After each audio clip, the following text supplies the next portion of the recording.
Whoa, it's a beautiful day to do these reactions, man. Like it before you light it, hit the sub before you hit the bud, join the team before you hit the green, hit the hype before you hit the pipe. You understand what I'm talking about? Hype me up.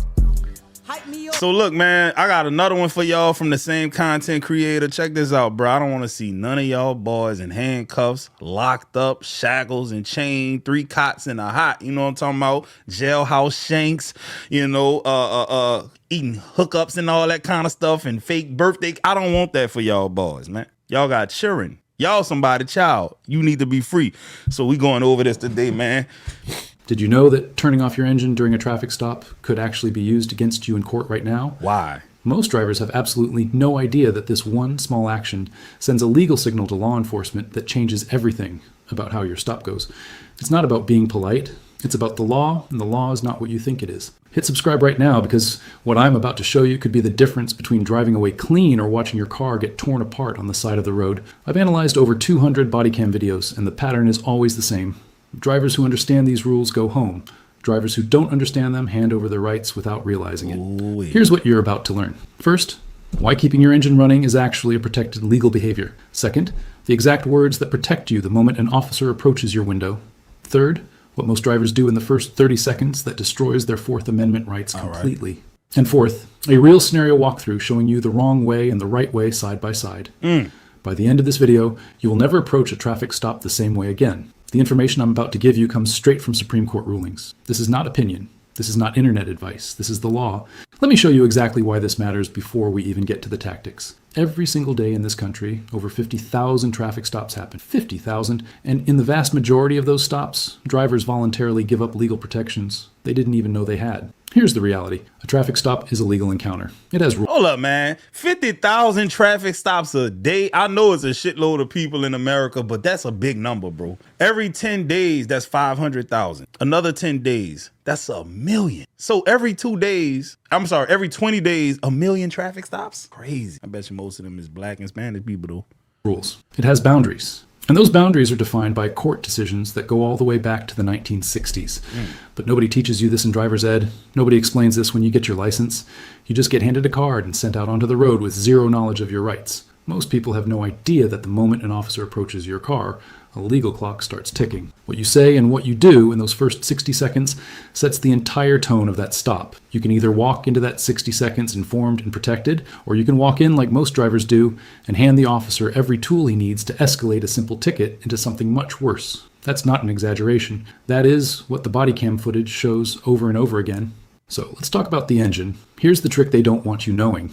Keeping your engine running during a traffic stop is 100% legal. Period. Full stop. No exceptions. There's no law in any state in the United States that requires you to turn off your engine when you I know you lying. A cop done told me to turn my car off and take the keys out the ignition buku times. I ain't never knew that was not something I had to do. Pulled over. None. But here's what happens when you do turn it off. You create an implied message. You signal submission. You signal that you are inviting the officer deeper into your personal space and your personal business. Officers are trained in behavioral cues. A car that's off feels like a car whose driver isn't going anywhere. That psychological shift is not accidental. It works in their favor and against yours. Now let me show you exactly how this plays out. What if I turn the car back on? Officer pulls you over.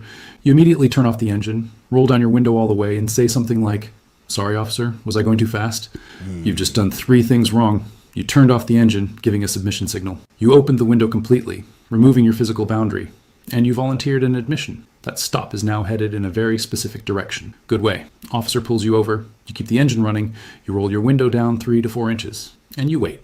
You don't say anything until the officer speaks. When the officer asks why you turned off your engine, because sometimes they will, you say this calmly and clearly. "I prefer to keep my engine running for safety reasons, officer." That's it. Those 11 words. Okay, so then when he say, what's not safe about turning it off, what do I respond with then? Or you just tell me to say, I don't answer any questions without an attorney present. Maybe that's the answer. I don't know. Defense attorneys use this exact line in court because it signals awareness without confrontation. The officer cannot legally demand you turn off your engine unless they have specific safety concerns on their end, and they have to articulate those concerns. The legal backup here comes from Terry vs. Ohio, 1968. In plain English, what that case says is this: an officer can stop you and briefly detain you, but everything beyond that basic stop requires more justification. Your engine running is not justification. Your engine running is neutral behavior. It becomes a problem only if you let an officer convince you it's suspicious. Yeah, because like we in the middle of the public on a public road. I mean, I think it's kind of normal for an engine to be running in those type of conditions.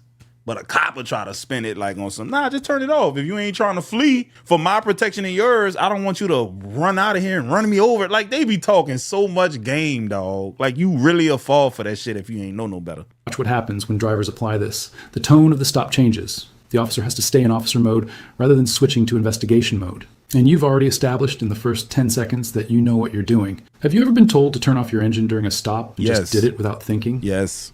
Drop a comment below right now. I want to know how many of you have already been through this situation without knowing what was really happening. Now let's move to the second tactic. And this one. Hey, man, look, real talk, y'all. I swear to God on everything I love. I had a Xavier University lab coat on. I was going to take a chemistry final, a lab chemistry final. Police officer pulled me over. I got on goggles. They hanging off my chest, my lab coat, book bag right there, and all that kind of stuff, man. He asked me to turn my car off and step out the car. The shit's so crazy. I remember like it was yesterday. I get out the car and I close the door, and the tail of my lab coat got caught in the door. So I try to grab the handle. He was like, whoa, what you doing? I said, officer, my jacket caught in the door. He was like, nah, don't move. I'll never like cops, bro. I'm sorry, bro. If you're a cop and you watch me, I ain't really speaking on you like that, bro. I'm talking about the assholes I didn't encounter. And I went to jail that day, y'all. And I spent 3 days in jail because of that shit. A college kid, y'all. But I ain't gonna lie. The reason why I went to jail is because I had traffic tickets that I couldn't afford to pay. And they just kept giving me new ones, tagging on the debt. And then the Judge Lemon, St. Charles Parish, she was like, I see you in college. You're trying to do something with your life. I tell you what I'm going to do for you. I know you can't pay all these tickets. It's buku money. If you sit in this bitch, I'll wipe your slate clean. Being a real nigga that I am, guess what? I laid down, bruh. Fuck. I said, man, I could do 3 days. What the fuck? I could do 3 days because I know I can't pay no $3,000. I had some tickets, boy. Shit. Don't tell nobody I told y'all that, dog. You know, fuck. I ain't no criminal or nothing, but they'll arrest you in Louisiana if you don't pay traffic tickets. Real talk. Is the most misunderstood protection in all of traffic law. When an officer asks you for your license, registration, and proof of insurance, you are legally required to provide those documents. That part is true. But here's what most drivers don't understand. That is where your legal obligation ends. After you hand over those 3 documents, you are not required to answer any further questions. None. Not where you're coming from, not where you're going, not whether you've been drinking, not whether there's anything in the car, nothing. Here's the reality. Officers are trained to keep the conversation going after the document exchange. They call it a consensual encounter. The idea is that once you start answering questions voluntarily, you've opened a legal door. And once that door is open, it is very hard to close. Former police officers have confirmed this works as a pressure technique in virtually every traffic stop training program in the country. Here's exactly what you say when the questions start coming after you hand over your documents. You look at the officer and say this: I'm happy to provide my documents, but I prefer not to answer questions without an attorney present. Those exact 17 words. Memorize that sentence. Write it down right now if you have to. I'm telling y'all, I'm making a laminated card with all of these on there. They're going to be in order.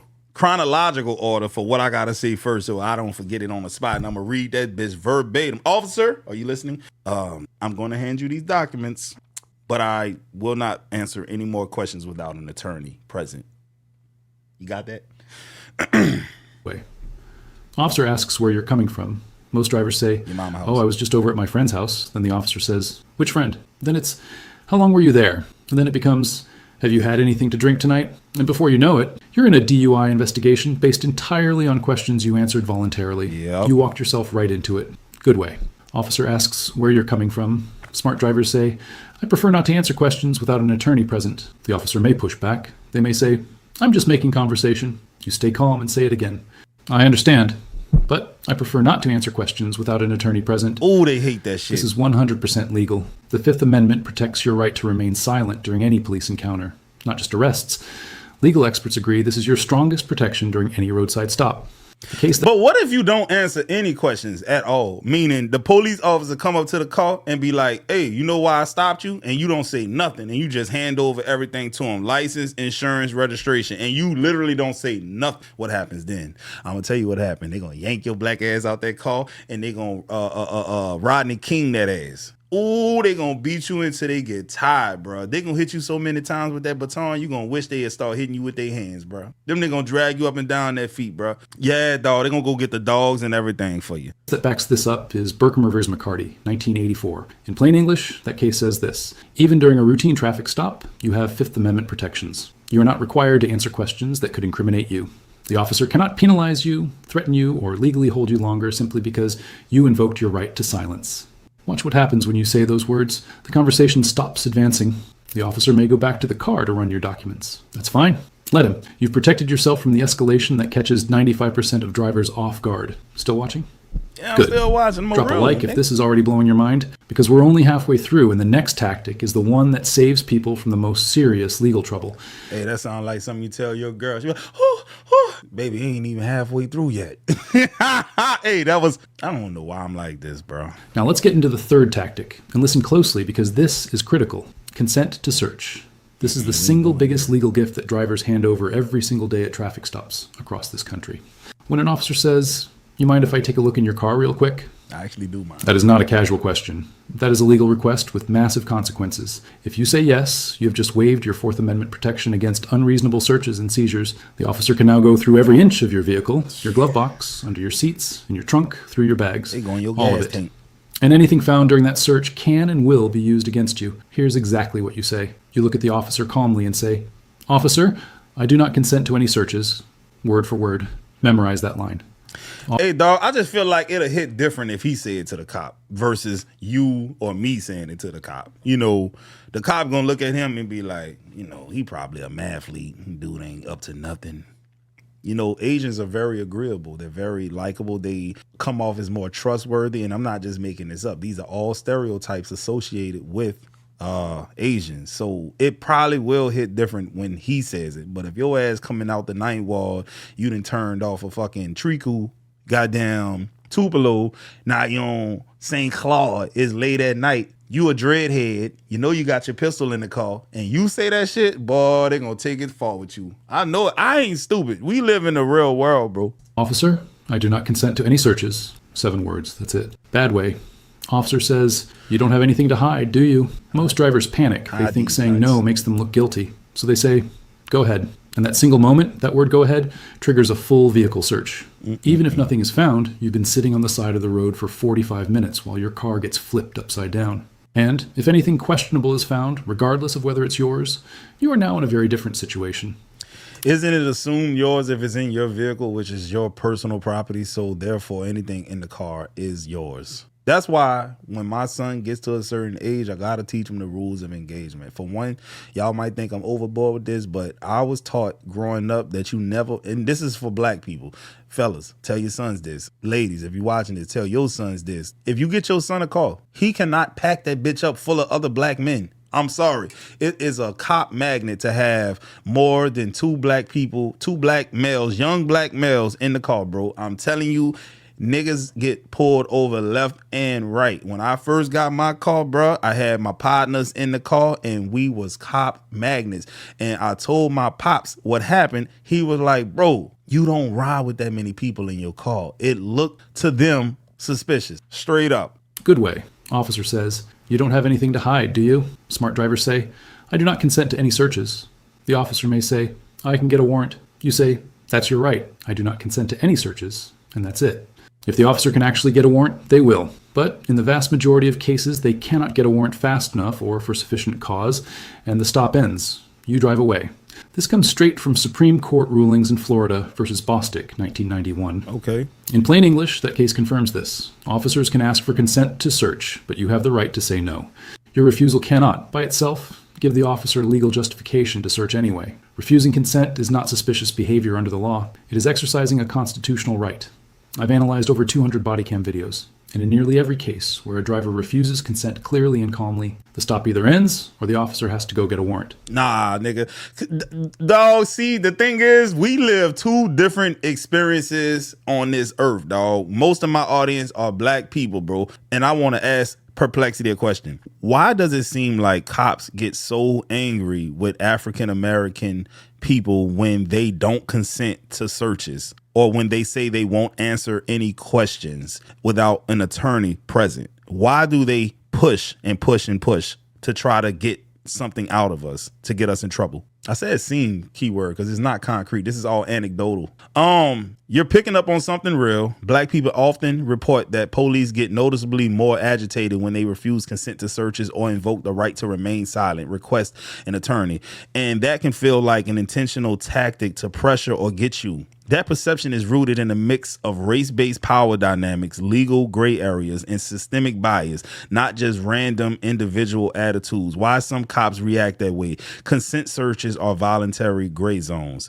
Officers know they can't legally search without a warrant, probable cause, or your consent. When someone says, I don't consent, they lose easy way to get evidence, which can feel like being blocked or disrespected. Racial bias shifts how non-compliance is read. Research shows that all else equal, police are more likely to interpret black drivers' behavior as hostile, non-cooperative, or suspicious, even when it's just calm assertion of rights. That can trigger a stronger, more confrontational response than they'd give a white person saying the exact same thing.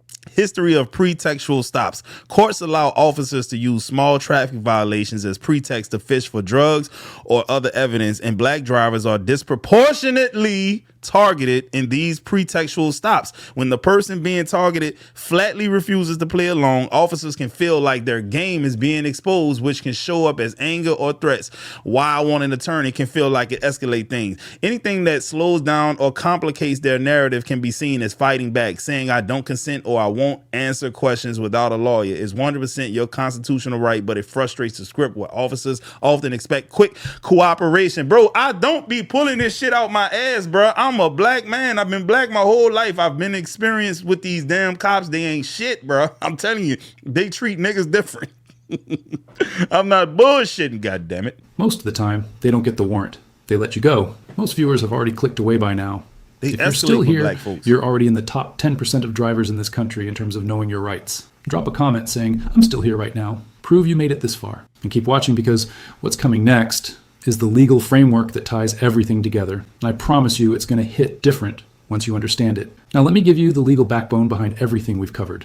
3 cases, 3 plain English explanations, all of them directly connected to the tactics you just learned. Terry vs. Ohio, 1968. This is the foundation of every traffic stop in America. In plain English, this case says officers can briefly stop and detain you if they have reasonable suspicion that a crime has occurred or is about to occur. Ooh. But briefly means briefly.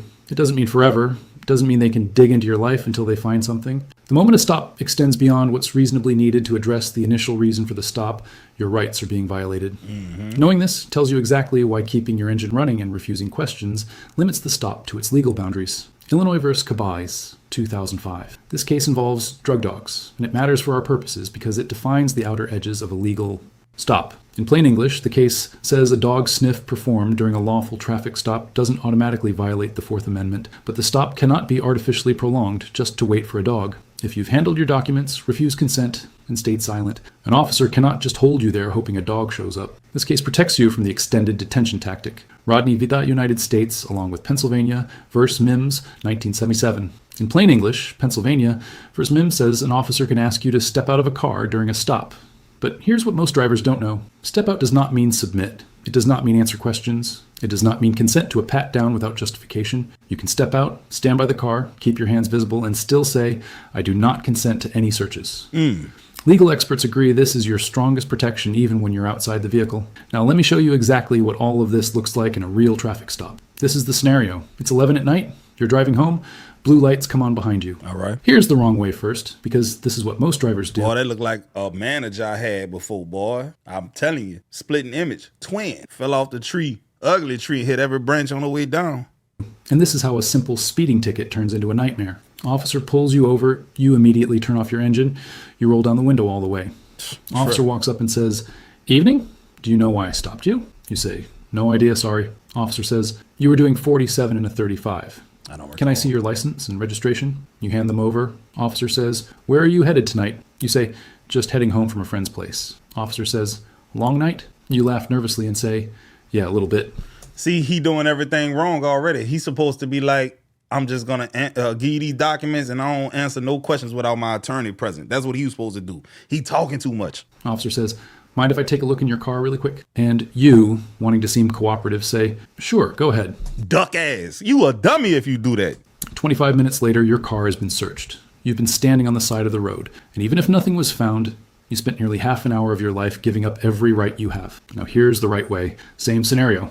Officer pulls you over. You keep your engine running. You roll your window down 3 to 4 inches. All right. You wait. Officer says, license and registration, please. You hand them through the small opening. Officer says, where are you coming from tonight? You say calmly, I prefer not to answer questions without an attorney present. Officer pauses. Says, I'm just asking where you're coming from. You say, I understand. I prefer not to answer questions without an attorney present. Officer goes back to the car, runs your plates, comes back, says, everything checks out. You were doing 12 over, here's your ticket. Then says, mind if I take a quick look in the car? You say, officer, I do not consent to any searches. Officer says nothing for a moment, then says, all right, drive safe. You drive away. Ticket in hand, car untouched. Yeah, that's perfect case scenario. When you're dealing with an AI cop or some shit. If you're dealing with a real cop, good luck. It ain't gonna be that easy. He gonna get some pushback. Rights completely intact? That's the difference. That's what knowing 3 tactics does for you in a real situation. Next week, I'm dropping the video on what to do when a cop claims they can smell marijuana coming from your vehicle. Subscribe right now because that video is the most requested topic I've ever covered, and it directly connects to everything you learned today.